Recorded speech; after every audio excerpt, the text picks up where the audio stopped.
Bonjour à tous, merci de participer à ce webinaire sur s'implanter aux États-Unis après la crise du Covid-19, donc présenté par Frédéric Victor Blanchard du cabinet Orcom KVB à New York, Boston et San Francisco. Alors je me présente, Frédéric Victor Blanchard, je suis président et associé du cabinet Orcom KVB à New York. Je suis aux États-Unis depuis une vingtaine d'années et j'assiste des sociétés avec mes équipes, bien évidemment, j'assiste des sociétés européennes à s'implanter aux États-Unis dans leurs problématiques comptables, administratives et fiscales. Nous suivons des sociétés dans des activités très diverses, des cosmétiques prêt-à-porter en passant par la technologie et la biotechnologie. L'objectif d'aujourd'hui est de vous présenter les process et les étapes d'une implantation aux États-Unis, compte tenu du contexte actuel de la pandémie Covid-19. Donc, nous allons revoir aujourd'hui les différentes étapes de l'implantation en plein Covid-19, le contexte économique après Covid également, la création d'une filiale et ses différentes étapes, choisir le bon visa d'immigration pour venir s'installer aux États-Unis. Nous balayerons également rapidement le système fiscal aux États-Unis et sa complexité. Et nous finirons par l'impact de la crise du Covid sur les obligations sociales d'une entreprise aux États-Unis. Votre implantation en plein Covid-19. Quelles étapes? Alors, il faut savoir que vous êtes leader sur votre marché aujourd'hui, dans une zone de confort, et vous désirez approcher le marché américain et vous y implanter. Il y a donc différentes étapes à suivre pour une implantation réussie. Je dirais que avant ou après Covid-19, donc après Covid-19, les fondamentaux restent les mêmes. Dans l'approche de votre projet d'implantation aux États-Unis, il est fondamental d'avoir une bonne analyse de votre marché, de bien connaître les attentes de vos clients et également, bien évidemment, d'avoir un produit adapté à votre marché, votre nouveau marché américain. J'ai vu à de nombreuses reprises des sociétés ayant une position de leader sur le marché européen et ne pas adapter leurs produits sur le marché américain a malheureusement créé un échec de leur implantation.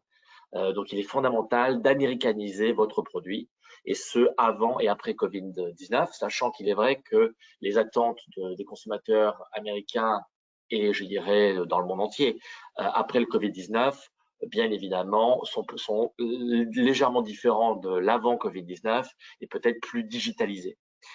Une fois que vous avez donc une bonne compréhension de votre marché aux États-Unis, que vous avez adapté votre produit au marché américain, il vient la question de s'immatriculer, c'est-à-dire de créer une structure juridique aux États-Unis.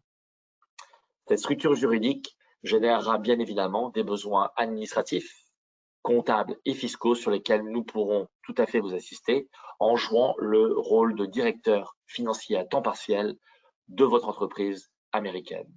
Et nous espérons en tout cas vous donner les clés de la réussite de votre implantation aux États-Unis. Parlons un petit peu de la situation aux États-Unis après la crise du Covid-19. Il faut savoir que l'économie américaine aujourd'hui est une économie sous perfusion. Le gouvernement américain a injecté près de 2 trilliards de dollars pour soutenir les entreprises américaines et pour maintenir l'emploi aux États-Unis. Malgré tout, un taux de chômage historique à plus de 15% avec 40 millions de chômeurs, même si les dernières nouvelles montrent une légère baisse du chômage suite à un début de reprise dans certains États, et nous en parlerons tout à l'heure. Le Covid-19 également a mis en avant de nombreux problèmes structurels aux États-Unis et principalement celui de la gestion du système de santé. Système de santé très inégal par rapport à son accès, des minorités ayant été très touchées par la pandémie, n'ayant pas accès à une protection et à une couverture médicale, ne pouvant donc être soignées, a créé un niveau de détresse dans des minorités aux États-Unis et également à une tension sociale au sein du pays. Les événements récents ont montré des émeutes et une vraie problématique sociale que le pays va devoir faire face après avoir fait face au virus Covid-19. Mais malgré tout, une Amérique optimiste, plus optimiste que les Européens d'ailleurs, et souvent proactive.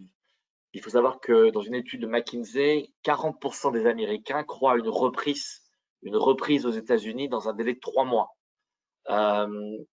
Il y a également une raison à cela, c'est qu'en fait les États-Unis n'ont pas du tout de filet de sécurité, et donc l'arrêt de travail, l'impossibilité de pouvoir exercer une profession, un métier, d'ouvrir un restaurant ou de tout simplement continuer vos activités professionnelles rend très difficile la survie aux États-Unis, car il n'y a pas ce filet de sécurité sociale et financier qui vous permet de passer ces périodes de crise. Et donc, il est fondamental pour tout Américain de repartir travailler. Ce retour au travail, bien évidemment, est attendu avec grande impatience, et nous verrons tout à l'heure le déconfinement au sein des États-Unis, qui est en fait une décision qui n'est pas une décision fédérale, mais une décision État par État. En effet, chaque État est libre de décider de déconfinement de sa région, et c'est d'ailleurs le cas en Floride, qui a déjà déconfiné, ou le Massachusetts, qui est déjà actif aussi. New York, par contre, reste encore en confinement aujourd'hui jusqu'à la mi-juin. Le social distancing, on appelle la distance sociale, qui semble être aujourd'hui d'ailleurs la méthode la plus efficace pour pouvoir lutter contre la propagation du virus, reste quelque chose de très appliqué aux États-Unis. La population américaine est très disciplinée. C'est une population qui suit et qui a l'habitude de suivre les règles. Et donc, on peut espérer que l'application du social distancing, donc de la distance sociale, permettra d'éviter une propagation, et donc éventuellement une seconde vague ne sera pas à redouter. En tout cas, pas dans avec les mêmes effets que la première vague. Une fois que vous avez donc analysé l'ensemble de votre écosystème et du contexte de votre marché américain après Covid-19, se pose la question de la création d'une structure juridique. Il existe une multitude, différents types de structures juridiques. Cependant, la C-Corp reste le véhicule privilégié pour la création de votre filiale. C'est une société indépendante fiscalement, avec une responsabilité limitée qui évite tout risque sur l'actionnaire français ou l'actionnaire européen qui donc serait propriétaire de cette filiale. Se pose ensuite la question de l'état de création. Tout le monde a entendu parler du Delaware, État à réputation un peu sulfureuse, celle d'un soi-disant paradis fiscal, mais il n'en est rien. Le Delaware n'est pas un paradis fiscal, et créer une société en Delaware, même s'il reste l'État de prédilection pour la création d'une filiale, mais malheureusement pas pour des raisons fiscales. C'est un État qui offre des législations favorables aux entreprises, reconnaissant la liberté contractuelle. Il dispose également de tribunaux spécialisés avec une solide jurisprudence, et permettant ainsi d'ailleurs une meilleure prévisibilité des décisions judiciaires. Donc le Delaware, oui, mais pour des bonnes raisons. Se posera ensuite la question de demander une autorisation commerciale, ce que nous appelons localement des rights to do business, donc une autorisation commerciale dans l'état où vous ferez votre activité. Vous aurez donc votre état de naissance, qui sera peut-être le Delaware, et vous aurez les états où vous allez réaliser votre business, vos activités, comme l'État de New York, l'État de Californie ou d'autres États.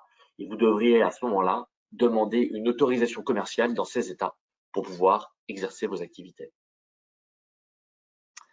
Le visa d'immigration. Alors, le visa d'immigration est également une étape importante de votre implantation.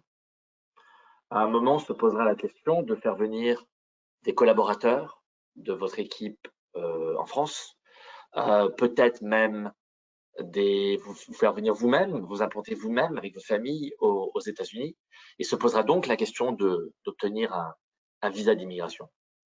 Il existe également une multitude de visas d'immigration, et nous avons des professionnels, avocats d'immigration, qui pourront vous assister dans cette démarche. Ce qu'il faut retenir dans cette étape, c'est que le Covid-19 a créer des ralentissements, bien évidemment, dans les procédures de demande. Et toute demande actuelle a été mise en suspens pour l'instant et sera traitée dès que les bureaux ouvriront et fonctionneront avec leur personnel en totalité, donc, et tous au bureau. Ce n'est pas encore le cas, et donc on voit très clairement un ralentissement dans les procédures du visa aujourd'hui. Le rattrapage sera prévu, je pense, d'ici la fin de l'année, mais il est certain que à la date d'aujourd'hui, la demande du visa est assez complexe. Il faut savoir également que pour l'instant, l'entrée aux États-Unis a été suspendue pour les Français. Il y a eu ce qu'on appelle un travel ban, donc une interdiction de voyage et d'entrée sur le sol américain pour les Français et quelques autres pays européens.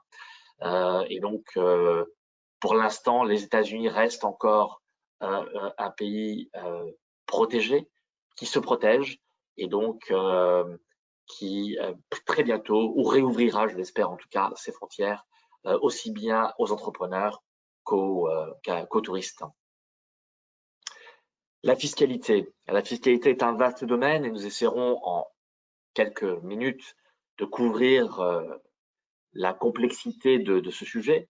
Nous traiterons de l'impôt sur les sociétés pour connaître le système fiscal américain et à quel taux d'imposition vous serez imposé. Nous traiterons également de la notion de nexus économique et nexus physique, qui sont des éléments, qui est un élément fort important pour déterminer le lieu d'imposition de votre entreprise aux États-Unis. Et nous parlerons très brièvement également de différents types d'autres taxes, comme la sales tax, la commercial rent tax et d'autres taxes locales. L'impôt sur les sociétés. Il faut savoir qu'aux États-Unis, vous avez 3 niveaux d'imposition pour une société. Vous avez le niveau fédéral, qui est en fait la nation américaine, l'impôt que tout le monde paye, que vous soyez en Californie, à New York, en Floride. Le fédéral, qui est en fait géré par l'administration IRS, Internal Revenue Service, est un impôt qui s'applique à tous les Américains et à toutes les entreprises américaines. Cet impôt est un impôt fixe à 21% qui s'applique sur le profit de la société, le profit étant bien évidemment la différence entre vos revenus taxables et vos dépenses déductibles. Vous avez ensuite un deuxième niveau, qui est en fait le niveau étatique. L'État dans lequel vous avez votre activité va donc vous imposer sur vos activités dans cet État à un taux qui peut aller de 0% pour certains États à 9% pour les États les plus chers. Vous avez également la ville qui est en fait le troisième niveau d'imposition, l'imposition locale, qui également s'applique sur vos activités dans certaines villes. Toutes les villes n'imposent pas un impôt aux États-Unis, mais vous avez bien une vingtaine, trentaine de villes qui vont appliquer un impôt sur le profit réalisé dans leur ville.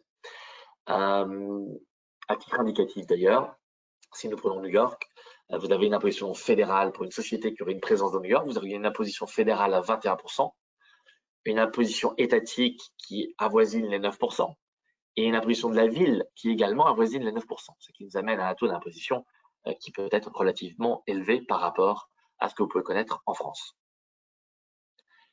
Comme je l'évoquais tout à l'heure, la question de déterminer où payer l'impôt est fondamentale. Les États-Unis, ce sont 50 États différents, avec une fiscalité différente, avec une réglementation, une législation différente. Il est donc important de déterminer si vous êtes redevable ou pas de l'imposition dans l'un ou l'autre de ces États. C'est donc cette notion de nexus qui est fondamentale. Et c'est pour ça que je passerai un petit peu de temps pour vous l'expliquer, car le nexus permettra de déterminer réellement votre charge d'impôt en fin d'année. Le nexus s'approche de deux manières. Vous avez le nexus physique, qui est peut-être le plus simple à comprendre et le plus facile à déterminer.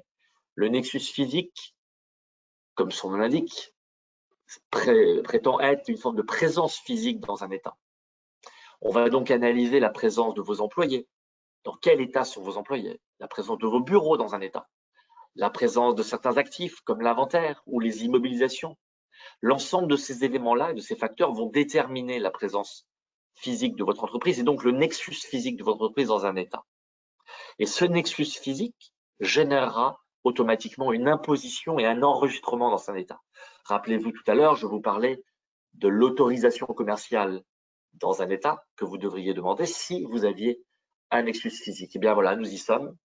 La présence d'employés, de bureaux d'inventaire ou d'immobilisation générera naturellement un enregistrement, une autorisation commerciale, le fameux right to do business, et donc une imposition dans cet État. La deuxième notion de nexus est celle du nexus économique.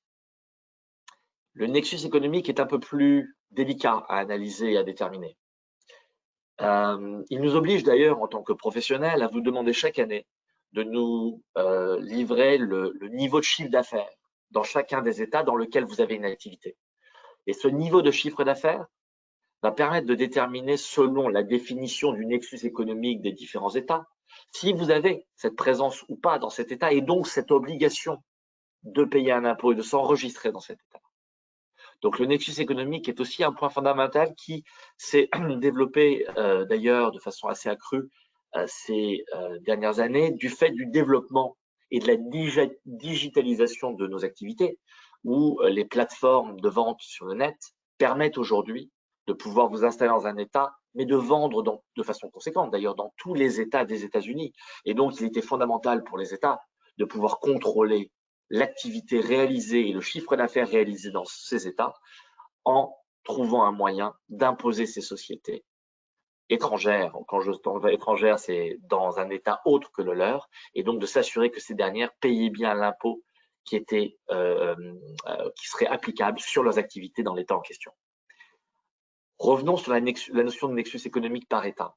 Comme je vous l'ai expliqué tout à l'heure, chaque État a sa propre définition du nexus économique et ses propres niveaux de chiffre d'affaires. Le Massachusetts, par exemple, prévoit que si vous avez un chiffre d'affaires de plus de 500 000 $ dans l'État du Massachusetts, alors vous avez votre nexus économique qui est de fait. L'État de New York, lui, a établi cette limite à 1 million de $. Donc plus d'1 million de $ dans l'État de New York générerait un nexus économique et donc une obligation fiscale dans cet État. D'autres États ont choisi des critères un peu différents, comme la Californie, qui ont choisi de dire si vous faites plus de 500 000 $ de chiffre d'affaires en Californie ou plus de 25% de votre activité en Californie, alors vous devez faire une déclaration fiscale en Californie, car ces éléments-là et ces niveaux de chiffre d'affaires et d'activité sont suffisants pour générer un nexus économique en Californie. Voilà. Donc, l'imposition étatique et celle de la ville sont clairement déterminées par cette notion de nexus, et il est fondamental de bien comprendre le nexus économique et le nexus physique pour déterminer dans quel état vous serez redevable d'un impôt. Comme je vous l'expliquais, il existe d'autres taxes aux États-Unis. Une des plus populaires, ou en tout cas des plus classiques, est celle de la sales tax, qui est en fait l'équivalent de votre TVA. La sales tax, en fait, et je vais le faire de façon très brève, mais la sales tax regroupe la même complexité que vous connaissez avec la TVA. La sales tax est une taxe sur les ventes et non pas une taxe sur la valeur ajoutée. C'est une taxe qui, d'une manière générale, ne s'applique pas sur les services. Il existe quelques services qui sont soumis à cette taxe. Il y a toujours des exceptions dans ma profession, comme vous le savez bien, mais retenez que d'une manière générale, si vous vendez un service, alors vous n'aurez pas cette problématique de sales tax. Et la sales tax ne s'appliquera pas sur vos prestations de services. Mes prestations de services, par exemple, en sont exemptes, même chose pour les avocats. Donc, la sales tax s'applique principalement sur les ventes de produits tangibles. Ensuite, se pose la question de à qui vend-on notre produit tangible. Si la vente de produits tangibles se fait à une personne qui achète votre produit pour le revendre, ce qu'on appelle un grossiste ou un revendeur, alors la sales tax ne s'applique pas, car il s'agit d'une vente à un revendeur, une vente pour la revente. À l'inverse, si je vends à un consommateur final qui va consommer mon produit, la sales tax a des chances de s'appliquer. Se posera ensuite la question de la présence de votre nexus. On en parlait tout à l'heure, de votre nexus physique et ou économique dans un État. Si le consommateur final est localisé dans un État où vous avez un nexus économique ou physique, alors la sales tax s'appliquera. Mais par contre, si votre consommateur final n'est pas dans un État où vous avez un nexus physique ou économique, alors il s'agira d'une exportation de votre produit et la sales tax ne s'appliquera pas. Voilà, donc un domaine relativement complexe que nous verrons d'ailleurs ensemble, mais je tenais à vous donner les grandes lignes d'application de la sales tax aujourd'hui. Il existe encore d'autres taxes et nous pourrions passer beaucoup de temps à parler de la fiscalité aux États-Unis, comme la commercial rent tax et d'autres taxes. Nous aurons, j'espère, l'occasion de le voir ensemble le jour où les problématiques se poseront. Les obligations sociales après Covid-19. Le Covid-19 a en effet bouleversé, bien évidemment, comme je l'expliquais tout à l'heure, le système de santé aux États-Unis et a posé de réelles questions. Le Covid-19, en fait, a mis en avant la responsabilité sociale des entreprises. Comme vous le savez peut-être ou pas, d'ailleurs, l'obligation de donner une couverture médicale ou une retraite à ses employés pour une entreprise, pour un entrepreneur, n'est pas aux États-Unis.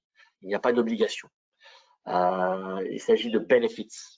Ces benefits, donc, qui sont à la fois la couverture médicale et la retraite, sont facultatifs et donc sont un avantage que l'entrepreneur ou que l'entreprise peut proposer à ses employés. Le Covid-19 a mis en avant, en fait, la problématique suivante, qui était celle de la non-couverture de certains des employés. En effet, certains employés malades se trouvant sans couverture médicale ont fait face à de grandes difficultés pour obtenir des soins. Même si le gouvernement s'est engagé à couvrir ces personnes malades sans coût additionnel ou sans coût de leur part, cela a créé naturellement un effet de panique et même pour certains des délais dans la détection du virus et de la maladie. Et donc, beaucoup d'entrepreneurs et beaucoup d'entreprises ont été face à cette responsabilité sociale. Faut-il, ne faut-il pas finalement s'imposer à offrir à ses employés des benefits et donc une couverture médicale et voire même une retraite dans certains cas. Serait-ce peut-être d'ailleurs à partir d'aujourd'hui la nouvelle exigence des employés, peut-être même un atout dans les recrutements. Les entreprises ne vont peut-être pas être obligées d'offrir ce type de benefits pour pouvoir attirer les bons candidats. Toutes ces questions-là sont mises en avant et je pense que la crise que nous avons passée et que nous continuons encore à vivre de ce Covid-19 a mis en avant ces vraies problématiques que de nombreuses entreprises vont devoir se faire face et se poser aujourd'hui. Le télétravail également a été la nouveauté de cette situation de crise. En effet, nous avons tous été confinés, nous avons tous été dans l'obligation de travailler depuis la maison. Et à la grande surprise de certains, et moi le premier pour ne rien vous cacher, le télétravail fonctionne. Le télétravail fonctionne et permet dans certains cas même une meilleure productivité. Et donc, peut-être ce sera l'avenir de demain, la façon de travailler, les nouvelles façons de travailler pour pouvoir justement maintenir ou peut-être même développer une meilleure productivité pour nos entreprises. Le coût social associé à toutes ces aides, j'en discutais au début de ma présentation. Le gouvernement a dépensé et a injecté près de 2 trilliards de dollars, donc 2000 milliards de dollars dans l'économie américaine. Et également, une grande partie de cette somme a été investie pour pouvoir assurer les aides à la fois financières des personnes malades, mais également pour pouvoir aider les hôpitaux à s'équiper. La question qui se pose aujourd'hui, c'est comment allons-nous financer l'ensemble de ces aides et de cette monnaie injectée dans l'économie. Va-t-il y avoir un coût social qui va se rajouter dans l'avenir pour pouvoir financer ou même peut-être prévoir une autre pandémie? Toutes ces questions-là sont également en suspens. Aujourd'hui, pour rappel, les charges patronales que nous connaissons aux États-Unis sont égales entre 10 et 12% du brut versé à un salarié. Donc, quand un salarié vous coûte un brut de 100, le coût global, le coût chargé en fait d'un salarié est de 110 ou 112 en fonction de l'état dans lequel il se situe. Donc, faut-il prévoir une augmentation de ce coût après cette pandémie et cette crise du Covid-19? L'avenir nous le dira. Voilà. Je vous remercie pour votre attention. Bien évidemment, c'était un plaisir de vous présenter l'implantation aux États-Unis après la crise du Covid-19, en espérant que nous sortirons très vite de cette situation et que l'économie américaine reprendra le niveau où elle était avant.